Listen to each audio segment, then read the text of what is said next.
जय श्रीमन नारायण। आप सभी को राधे राधे। जय श्री कृष्णा। मछेंद्रनाथ और गोरखनाथ एक जगह से दूसरी जगह जा रहे थे। मछेंद्रनाथ अपनी गठरी हमेशा साथ रखता था।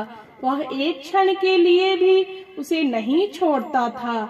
एक बार जब मछेंद्रनाथ दैनिक क्रिया के लिए गया तो गोरखनाथ ने खोल कर देखा, गठरी में सोने का टुकड़ा था। गोरखनाथ सिद्ध पुरुष था।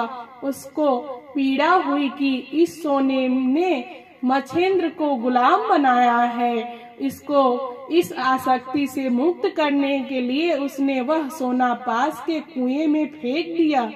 लौटने पर मछेंद्र ने देखा सोना गायब है। गोरखनाथ ने उसे सब बता दिया तो मछेंद्र ने उसे बहुत मारा। थककर गोरखनाथ पसीने से लथपथ एक पत्थर पर गिर पड़ा। उसके पसीने की बूंदों से वह सारा पत्थर सोने का हो गया। अब मछेंद्र को गोरख की महानता नजर आई और सोने से उसकी आसक्ति निकल गई। आप सभी को राधे राधे। जय श्री कृष्णा।